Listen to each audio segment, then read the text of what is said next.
जय हिंद साथियों। और एक बार फिर से स्वागत करता हूं मैं आप सभी का आपके अपने चैनल लोन हेल्प इंडिया पे। और आज का ये वीडियो होने वाला है दो टॉपिक पर। काफी लोगों के मन में ये ऑलरेडी से सवाल घूम रहा है, और जिन लोगों ने भी लोन को डिफॉल्ट गलती से कर दिया है, अगर उनके पास पैसे नहीं है, तो दो सवाल जो मुझे काफी ज्यादा पूछे जाते हैं। सबसे पहला जो सवाल रहता है मन में वो ये भी रहता है कि एड्रेस अगर चेंज कर ले तो क्या होगा। और दूसरा सवाल रहता है कि अगर सिम कार्ड को ब्लॉक कर दें या फिर तोड़ दे या कॉल ना उठाए तो क्या होगा। तो ये बहुत ही खास टॉपिक है। ऐसा वीडियो आपको दोबारा यूट्यूब पे नहीं मिलेगा। ये एकमात्र वीडियो है जिसमें इन दोनों टॉपिक पे आपको डिटेल में मैं डिस्कशन करने वाला हूं और बताने वाला हूं। तो वीडियो काफी इंटरेस्टिंग होगा। तो अगर आपको पूरी जानकारी चाहिए तो पूरी जानकारी लेने के लिए ये वीडियो आप लोग पूरा लास्ट तक देखते रहे। तो अगर आपका भी किसी तरीके का अनसिक्योर लोन है, पर्सनल लोन है, तो इसके लिए हम लोग बात करने वाले हैं।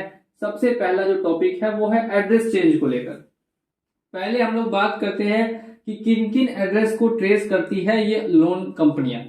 सबसे पहला जो होता है वो होता है आपका आधार का एड्रेस, ठीक है, जो कि आपके आधार में होगा। दूसरा एड्रेस होता है जो आप जहां अभी रह रहे हैं वहां का अगर आपने एड्रेस दिया है, जहां आप फिलहाल रह रहे, समझिए कि आधार का एड्रेस आपका गांव का है और आप रह रहे कहीं और है, मान लीजिए मुंबई शहर में रह रहे हैं या कहीं और रह रहे हैं जिसको हम लोग, तो वो एड्रेस अगर आपने दिया है कोई टेम्पररी जहां पे आप रूम रेंट लेकर रह रहे हैं, तो वो एड्रेस अगर आपने दिया, ये हो गया। और तीसरा होता है ऑफिस का एड्रेस, ठीक है। तो तीन तरीके के एड्रेस लोन कंपनियां मांगती है। इनमें से हो सकता है कि आपने सिर्फ आधार का एड्रेस दिया हो, दूसरा ये भी हो सकता है कि आपने आधार का एड्रेस और साथ में टेम्पररी एड्रेस जहां आप रेंट पे रह रहे हैं वो दोनों एड्रेस दिया हो, या फिर तीसरा ये हो सकता है बाय चांस कि आपने ऑफिस का कुछ डिटेल्स रखा हो जैसे सैलरी स्लिप वगैरह, तो उनके पास ऑफिस का भी एड्रेस चला जाता है। तो अब बात करते हैं आधार का एड्रेस, टेम्पररी और ऑफिस एड्रेस। तो ये जो आधार का एड्रेस होता है ये हमेशा फिक्स होता है। अब कुछ लोग ये भी सवाल करते हैं कि अगर हम लोग आधार के एड्रेस पे नहीं रहते, हमारी फैमिली रह रही है या कोई और रह रहा है, जो लोन लिया है वो उस एड्रेस पे नहीं रह रहा, तो क्या लोन कंपनियां उस एड्रेस पे जा सकती है? जैसा मैं आपको हर वीडियो में बताता हूं, अगर आप बैंक या एनबीएफसी से लोन ले चुके हैं, तो अगर ये एरिया काफी ज्यादा विलेज में है, विलेज मतलब गांव में, अगर आपका आधार का एड्रेस काफी ज्यादा गांव में है, शहर से 20, 25, 30 किलोमीटर दूर है, तो ना के बराबर ही चांसेस है कि आपके घर कोई एजेंट आएगा। हो सकता है 1% चांस में कि कहीं किस्त और रिंग या ऐसे कोई बैंक पहुंच जाए, लेकिन ना के बराबर चांसेस होते हैं कि आधार के एड्रेस पे जो विलेज का है वहां कोई आपके घर पहुंचे। दूसरा अब बात करते हैं सिटी।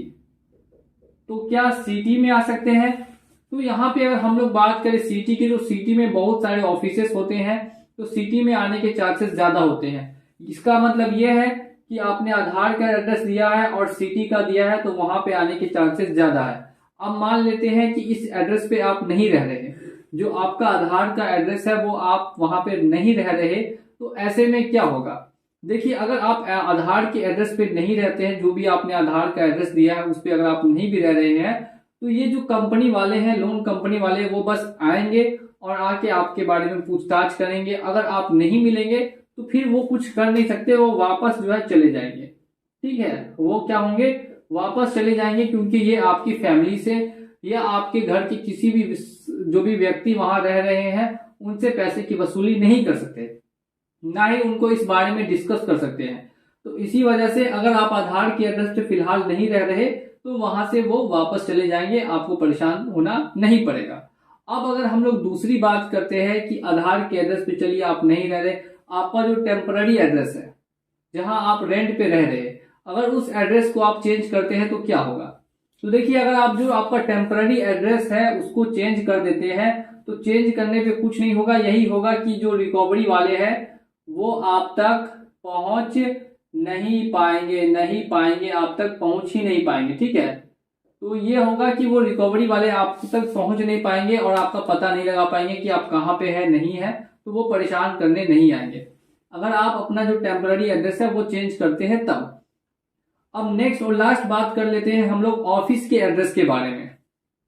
अगर ऑफिस का एड्रेस आपने दिया है या गलती से आपने सैलरी स्लिप वहां पे डाली है तो ऑफिस का उनके पास गया होगा, तो देखिए ऑफिस पे एड्रेस पे आ पाना उनका नामुमकिन सा होता है, लेकिन वो ऑफिस में मेल वगैरह करते हैं। जो भी ऑफिस का हेड होगा या जो ऑफिस की मेल आईडी होगी वहां पे वो मेल कर सकते हैं, लेकिन ऑफिस में आने का उनके पास कोई भी अधिकार या राइट नहीं होता है। मैं फिर से बता देता हूं, ऑफिस में आने का अधिकार या राइट नहीं होता है। ऑफिस में सिर्फ और सिर्फ आपके बॉस को या आपके मैनेजर को मेल किया जा सकता है, जो भी लोन कंपनी है उनके द्वारा, कि इस नाम का व्यक्ति है और इसने इतना इतना पेमेंट मेरा नहीं दिया है। ये बात कर लिए हम लोग आपको चेंज एड्रेस करने की। अब यहाँ पे मैंने तीनों बातें बता दी। सबसे पहली बात है आधार को लेकर। अगर आप आधार के एड्रेस पे नहीं रह रहे हैं, ना ही आपने जो टेम्पररी एड्रेस दिया है वहां रह रहे हैं, तो कोई भी आपके घर आएगा तो वापस चला जाएगा। अब ऐसे में कुछ नोटिस है जो आपके घर पे भी आते हैं, तो वो नोटिस भी रिसीव नहीं होंगे, लेकिन वो नोटिस साथ साथ में मेल पर भी आते हैं और व्हाट्सएप पे भी आते हैं। और लोन के रिगार्डिंग अगर कोई दिक्कत है, परेशानी है, तो आप हमें व्हाट्सएप भी कर सकते हैं, वहां भी आपको गाइड किया जाएगा। ठीक है, तो ये बात कर लिया हम लोगों ने एड्रेस चेंज करने पे। अगर आप अपना एड्रेस चेंज करते हैं तो रिकवरी वाले फिर आपको ट्रेस नहीं कर पाते। नेक्स्ट अगर हम लोग बात करते हैं सिम कार्ड को लेकर। सिम कार्ड को लेकर भी काफी लोगों के मन में काफी ज्यादा सवाल और कंफ्यूजन हमेशा रहती है कि मान लेते हैं सिम कार्ड को चेंज कर देते हैं या सिम कार्ड बंद कर देते हैं, न्यू सिम ले लेते हैं। जिस सिम को यूज कर रहे हैं उस पे कॉल्स कितने आते हैं, तो कभी 50, कभी 20, कभी 30, कभी 100 ऐसे कॉल आ रहे हैं। तो स्टार्टिंग में तो कॉल्स ज्यादा आते हैं, लेकिन आप कॉल्स को जितना ब्लॉक रखते हैं कॉल्स की संख्या धीरे धीरे करके कम होती है। और एक टाइम ऐसा भी आता है कि ये 10 और कभी कभी दिन में 2 या 1 इतने ही कॉल्स पे रुक जाती है 1-2 महीने बाद। लेकिन स्टार्टिंग्स में काफी लोग मुझे सवाल ये पूछते हैं कि क्या हम सिम को चेंज कर लें। तो देखिए वो डिपेंड करता है बहुत सारे फैक्टर पे। सबसे पहले फैक्टर ये है कि वो नंबर जो आपने दिया हुआ है कंपनी में वो कितना ज्यादा या बैंक में वो कितना ज्यादा आपके लिए इंपॉर्टेंट है। अगर आपके लिए बहुत ही ज्यादा वो इंपॉर्टेंट है तो आप उस नंबर को फिर बंद नहीं कर सकते। और दूसरी बात इस चीज पे डिपेंड करता है कि अगर आप उस नंबर को बंद करते हैं तो उसके बाद आपका उनका कोई कांटेक्ट नहीं होगा, लेकिन जब आपको लोन क्लोज करना होगा तो इस नंबर की आपको जरूरत पड़ सकती है। तो इस बात का आपको ध्यान रखना है कि अगर आप सिम कार्ड को बंद भी कर देते हैं तो दिक्कत परेशानी कुछ नहीं होगी, लेकिन आपका कम से कम ईमेल आईडी जो है वो एक्टिव होना चाहिए। ठीक है, कम से कम ईमेल आईडी एक्टिव होना चाहिए या आपके पास आपकी लोन आईडी होनी चाहिए।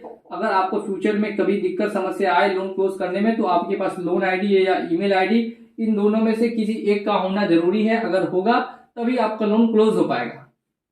और मान लीजिए ना सिम है, ना ईमेल आईडी है, ना लोन आईडी है, तो फिर दिक्कत परेशानी बढ़ सकती है, फिर लोन जो है वो क्लोज करने में समस्या आ सकती है। तो बिल्कुल ही सिम कार्ड अगर आप टेम्पररी चेंज करना चाहते हैं तो टेम्पररी चेंज कर सकते हैं, लेकिन अगर परमानेंट चेंज करने का इरादा है तो इसके लिए आपको ध्यान इन सभी बातों का देना होगा कि आपको इसके अलावा ईमेल आईडी, लोन आईडी आपके पास होनी चाहिए, तभी आप परमानेंट सिम कार्ड को चेंज करेंगे।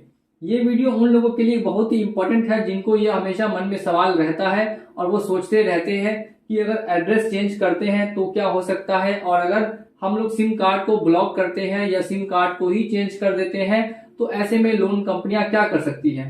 तो इन दोनों फैक्टर्स को मैं क्यों यहाँ पे आपको डिस्क्राइब कर रहा हूँ, क्योंकि इन दोनों फैक्टर्स पे ही ज्यादातर डिपेंड करता है उनका जो भी लोन का जो रिकवरी का प्रोसेस होता है वो या तो कॉल पे होता है या तो एड्रेस पे होता है।